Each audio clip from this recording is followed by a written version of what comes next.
The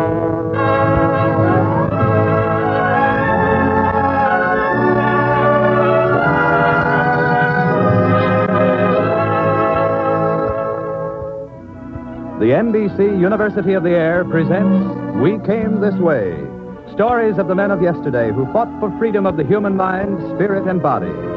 With Clifton Utley as the narrator, here is Chapter 12, the story of Lafayette, Lamplighter of Liberty. We Came This Way.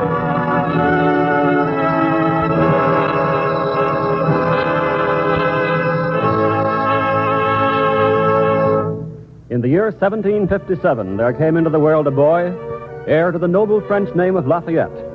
Wealth, court favor were his from birth, for he was the Marquis de Lafayette. Revolution against the English king had begun in America, and by rights, this personable stripling, this nobleman, should have stood in fear of these revolutionary ideas. Instead, he raised his voice and his sword for the new concept of freedom. This boy had a vision. The moment I heard of America, I loved her. The moment I knew she was fighting for freedom, I burned with a desire of bleeding for her. And the moment I shall be able to serve her, at any time or in any part of the world, will be the happiest one of my life. Fine words, you say? Here was a young man prepared to back them up.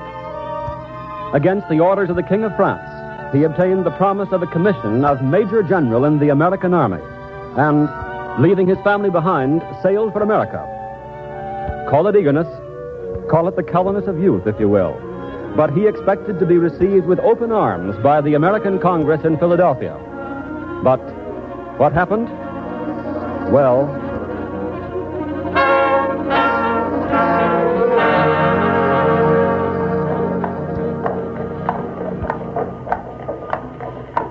in the street, Mr. Secord? I'm sorry, Marquis, but yes, in the street. So be it. If the Congress wishes to meet me in the street. Here comes Mr. Lovell now, one of our most distinguished members. Mr. Lovell, sir. Ah, yes, Mr. Secord. And this would be? Marie-Joseph Paul Isroche Gilbert du Motier, Marquis de Lafayette, sir. At your service. I beg your pardon? Marquis de Lafayette. Oh, yes. Congress has considered your petition carefully, Marquis. It seems... I shall consider myself most honored by this commission as Major General in the American Army, sir. The Marquis has come all the way from France at his own expense, Mr. Lovell. I know. But, gentlemen, have you any authority from Mr. Dean? Only his promise, sir, which Congress received with my petition. Yes. Well, to speak frankly, we authorized him to send us 4 French engineers. But instead, he has sent us some men who pretend to be engineers and some artillerists who have never even seen action. It seems that French officers have a great fancy to enter our service without being invited. But, monsieur... Congress has asked me to tell you, sir, that now we have experienced men and plenty of them. Good day, sir.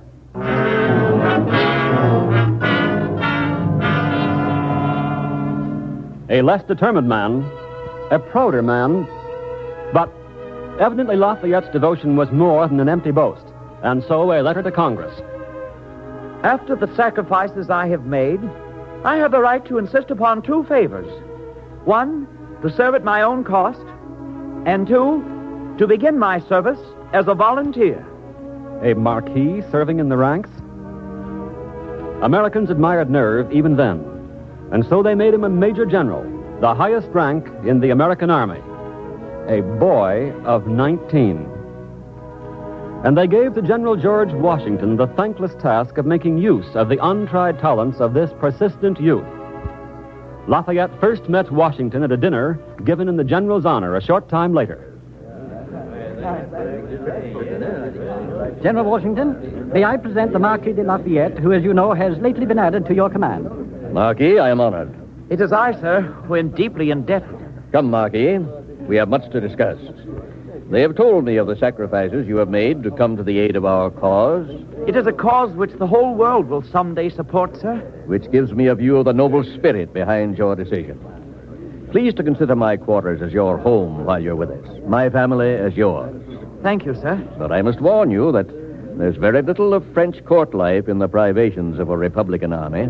I consider the cause worthy of a little discomfort, sir. We shall be embarrassed to be seen by an officer who's just come from the French troops. General Washington, I have come to learn and not to teach.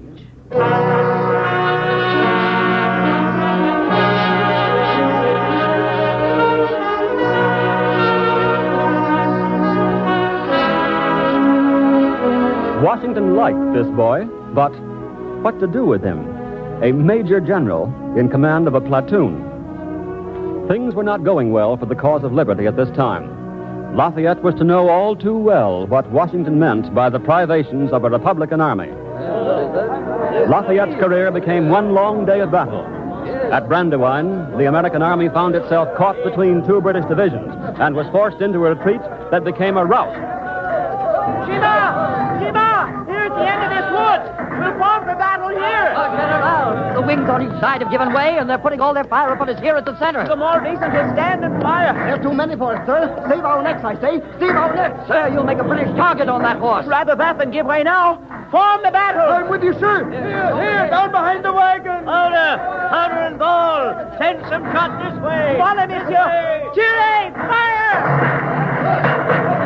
Hold here, monsieur. General Washington's regulars will come. He's down. Stick the ball. General, you're hit. The leg only, Shima. Help me on my horse. Oh, General. Hurry, or they'll break again. Yeah. Up, hold the stirrup. There we go. Quickly, Shima. Voila! The general's up!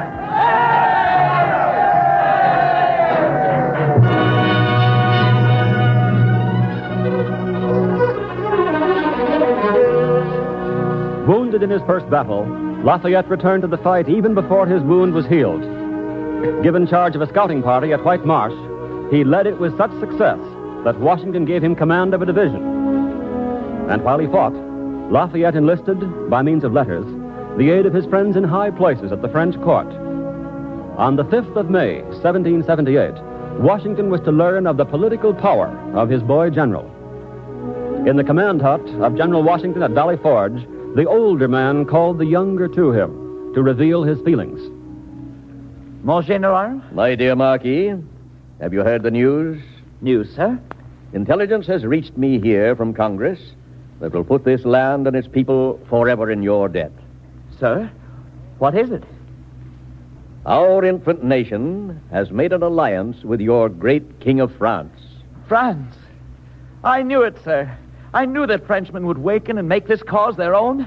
The bon Dieu has had a hand in this. The Marquis de Lafayette has had a hand in it, too. They speak of God's instruments. Now Frenchmen will know the blessings of liberty, sir, as I have known them. They'll see with their own eyes, as I have seen, what this spark does to men's spirits. And perhaps one day they'll know this great privilege for their own. Liberty. Liberty within the law, my dear Marquis. Yes. Liberty within the law. That is a lesson it is good to learn, Mon General.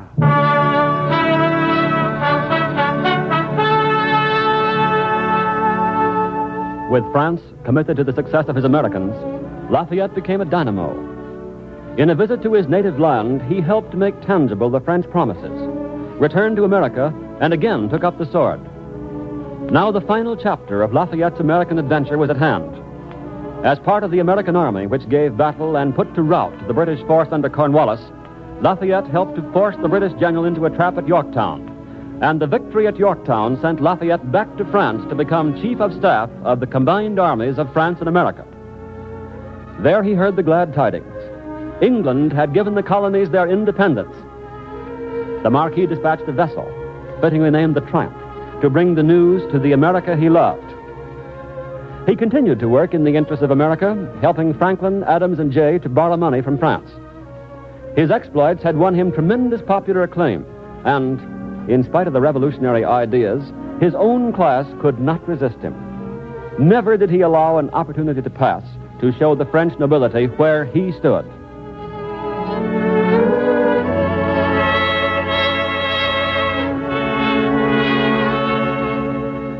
But, my dear Marquis, you like the present I have prepared for your General Washington, but you dislike the message that goes with it. Why? Your Majesty, these are common words, common phrases for a man of the stature of Washington. These are phrases chosen with the utmost care as suitable for some of the most powerful crowned heads in Europe.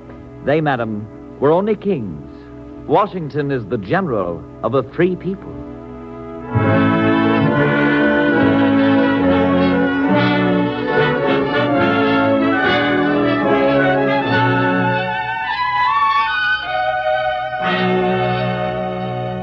Marquis de Lafayette, Yes, sire.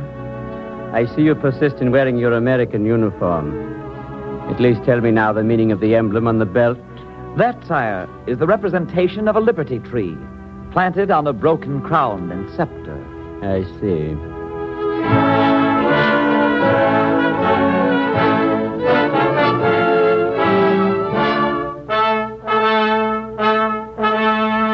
Coming events were casting their shadows. Europe was a continent that stood on the brink of revolution. And the center of the whirlpool, France. The light that they had seen flare up and become a steady flame in America began to glow fitfully before the opening eyes of the French commoner. One heard this cry in France, and it was led by Lafayette. The notables! Rather call them the not able. This is no fit body to rule France. Convene the States General! The States General. It had not existed in France for many years. A Congress of clergy, notables, and representatives of the people, the States General looked to Lafayette now like an entering wedge toward constitutional government. Elected as a deputy by the notables, he yet fought against them for representation of the people. The States General was convened. On July 11th, with the Assembly Palace surrounded by the soldiers of the King, Lafayette rose and presented a Declaration of Rights, the first proposed in Europe. This declaration, printed that night, spread like wildfire through Paris. And now the people themselves began to take a hand. Listen to this, citizens! It says, for the people to love liberty, all they need is to know it. For them to obtain freedom, all they need is to deserve it.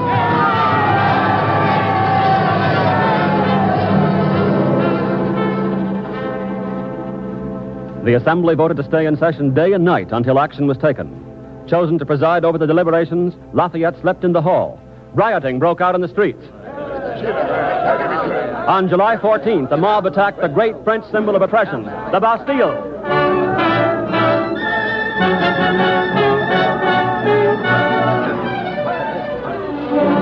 Let us in! Drop the drawbridge! The people of Paris demand entrance to the Bastille! Delaunay, where is the governor of this rotten prison? There he is! There's Delaunay on the top of the tower! People of Paris! People of Paris! I am governor of this prison.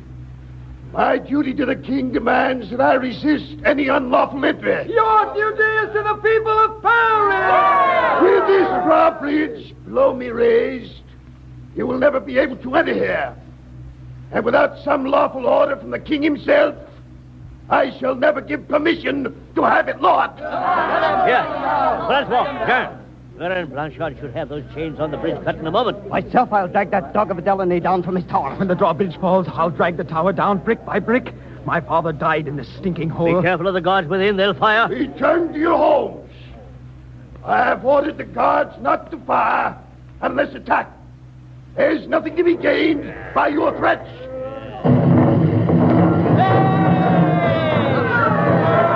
Bridge has fallen! Hey!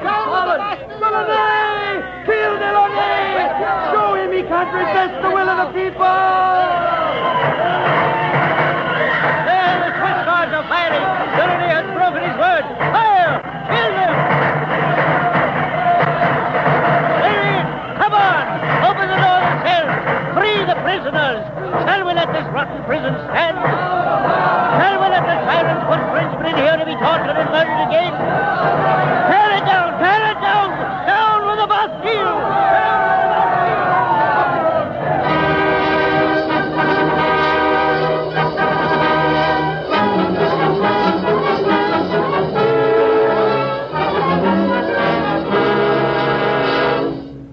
A messenger was dispatched from the mob to the States General. Monsieur le Marquis! Monsieur le Marquis! Here, monsieur. Bastille has fallen. The people are pulling it down with their bare hands. Please, monsieur, please. Let us hear this news. No more will the innocents of France be left to rot in this prison of torture. Monsieur, the will of the people who have elected us makes itself felt for us to follow. Here, Monsieur le Marquis, the people of Paris wish you to have this. What is this, monsieur? The key to the Bastille. The key. Washington shall have it. I shall send it to him myself to show him that France is beginning to live the lessons learned from America. We can send him the head of Delaunay as well to show him that France will let nothing... Silence! Murder is not the way to win our ends. Delaunay will be brought to trial. His trial now, my dear Marquis, can only be in a hot hereafter. On top of a tall pike for all Paris to see, his head rests this very moment. What? Delaunay has been executed for his crime. Delaunay has been murdered for doing his duty to his king. Where were the French guards? They fought beside the people. Is it murder to execute a man? This is not the thing we are fighting for. It is the thing we are fighting against. No, it is the will of the people. Quiet. Lafayette is right. It's murder. It's justice. Is this the justice we are convened here to ensure for all Frenchmen? Is this the right of fair trial we want guaranteed in our Constitution to even the basest criminal? No. How can we ask for ourselves the justice we will not give to others? Frenchmen, this course can only lead to disaster.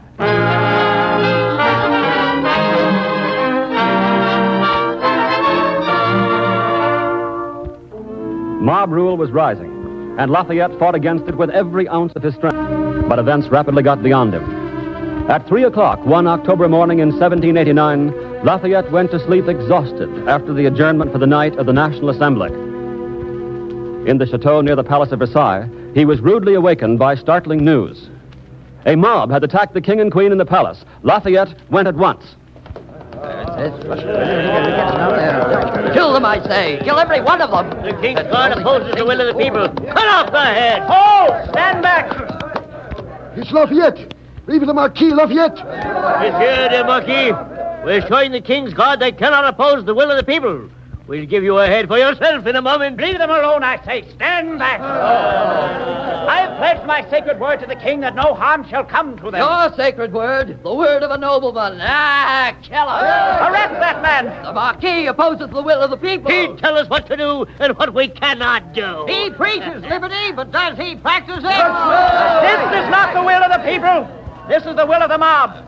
There can be no liberty for any of us unless it is liberty within the law. We are the law. Have you all agreed that you represent the whole of France? Have you made the law that men shall be killed at the whim of a few? The Marquis is right. He's right. This is no law, even of our own making. Let them go. Let them go. Arrest that man. Arrest him. Monsieur le Marquis, the grenadiers have formed. A word from you and we'll fire. No, hush. Do nothing. Nothing, but this rabble. They've attacked the king himself. They are rabble, no longer hush. They are people of France. Let them stay here. Keep them in order, but use no force. If you need me, I shall be in the king's apartment. He must show himself to them.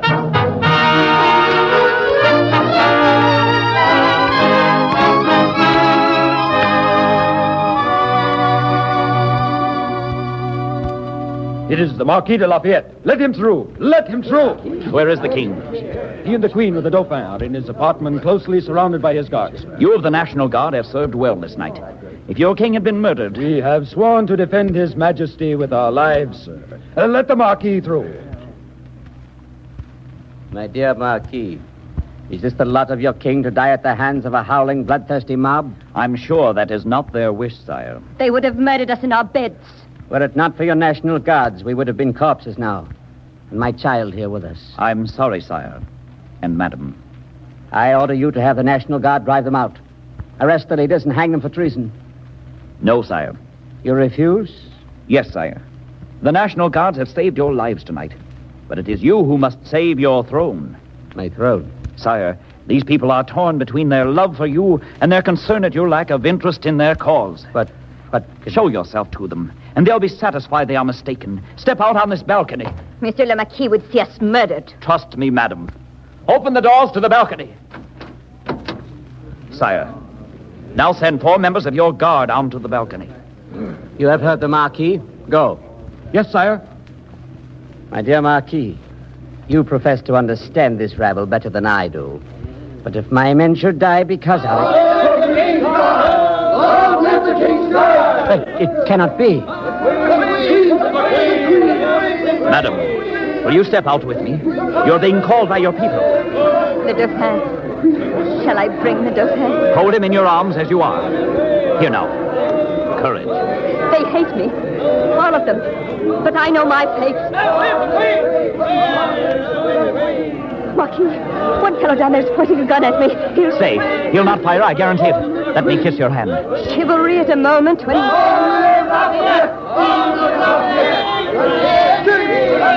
Sire, they call. Marquis, what have you done to them? They came to kill and stay to pay their respects.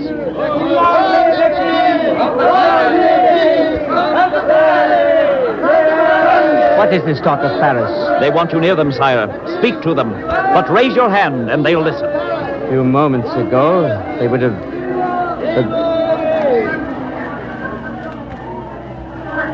People of France, the voice of all of you, I hear raised in the voices of you few below me here. You ask me to come to Paris. The Queen, the Dauphin, and I will come. I trust myself and my most precious possessions to the love of my dear and faithful subjects. Marquis,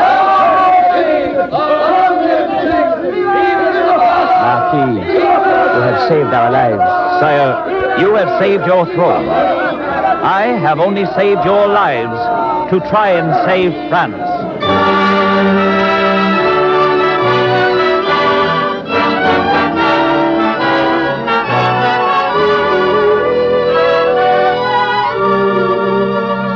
But all of Lafayette's personal power could not stave off the end for long, nor the anarchy that followed.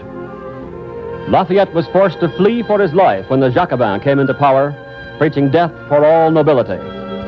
Captured by the Austrians as he fled toward America, Lafayette languished for 5 long years in prison while all of Europe burst into flames. His release secured by Napoleon, Lafayette remained out of politics. Now the Bourbons regained the throne, and Lafayette planned with other freedom-minded Frenchmen to overthrow the despotic king. The plan was discovered, the leaders hanged, and Lafayette's part in the affair revealed, but he was never brought to trial. The power of this man's integrity, the knowledge that he had fundamental right on his side, saved him even from those who took the opposite view. Time went on, and at the age of 67, he found himself with the leisure to visit America again. Congress sent him a formal invitation, and the old freedom fighter stepped off the boat at New York's Battery to the acclaim of 30,000 people. He was welcomed by the mayor of the city of New York. In the name of the municipal authorities of this city, I come to offer you sincere congratulations at the moment when you arrive in a country which regards you as one of the most honorable and most beloved founders of its liberty and its happiness. From New York, a trip by coach up and down the eastern seaboard. Hey, hold on there, Charlie. Hold on there, boy. Whoa, behave there. You are going to carry the greatest man in the world. Get up, Ab.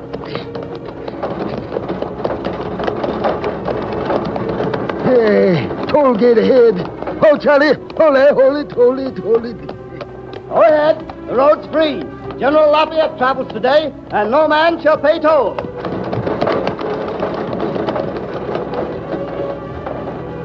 Everywhere, the grand old man was acclaimed. Banquets, gifts, expressions of appreciation along the whole 600-mile route. At Mount Vernon, Lafayette spent a few quiet moments at the tomb of his great General Washington. And then, before Congress assembled, the Marquis de Lafayette made his speech in reply to the welcome by Henry Clay. With tears in his eyes, he spoke. The approbation bestowed by the American people and their representatives upon my conduct during the vicissitudes of the European Revolution is the greatest recompense that I could receive. In truth, I can stand firm and erect when in their name, Mr. President, you solemnly declare that on every occasion I have remained faithful to those principles of liberty, equality, and of true social order to which I consecrated my youth, and which till my death will be for me a sacred duty.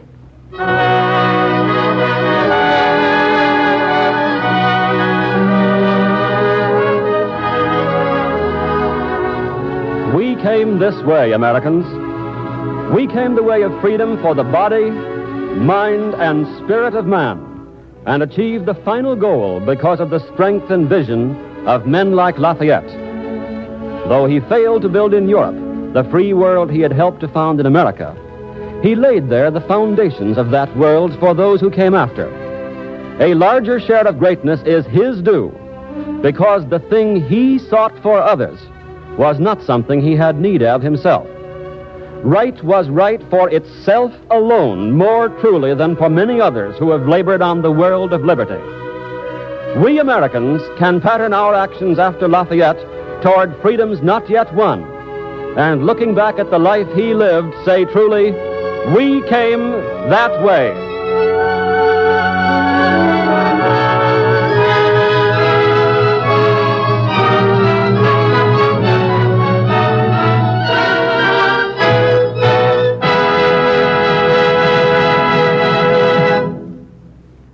The NBC University of the Air has brought you Chapter 12 of the new historical series, We Came This Way, episodes on the high road to human freedom.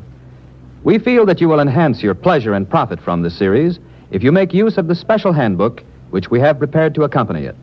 You can obtain the handbook by sending 25 cents in cash to cover cost of printing and mailing to We Came This Way, Box 30, Station J, New York 27, New York.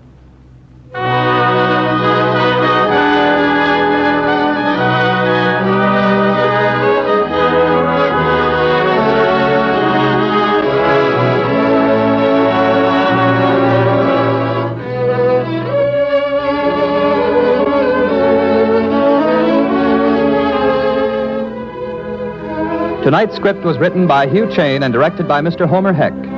The original music is composed by Dr. Roy Shield, and the orchestra was directed by Mr. Joseph Galicchio. The members of the cast were Mr. Clifton Utley as narrator, Mr. William Everett as Lafayette, and Mr. Fred Sullivan as George Washington. Others in the cast were Miss Nanette Sargent, Mr. Wilms Herbert, Mr. Charles Eggleston, Mr. Haskell Coffin, Mr. Sid Elstrom, Mr. Gilbert Ferguson, Mr. Paul Hughes, and Mr. Armand Hunter. This is the National Broadcasting Company.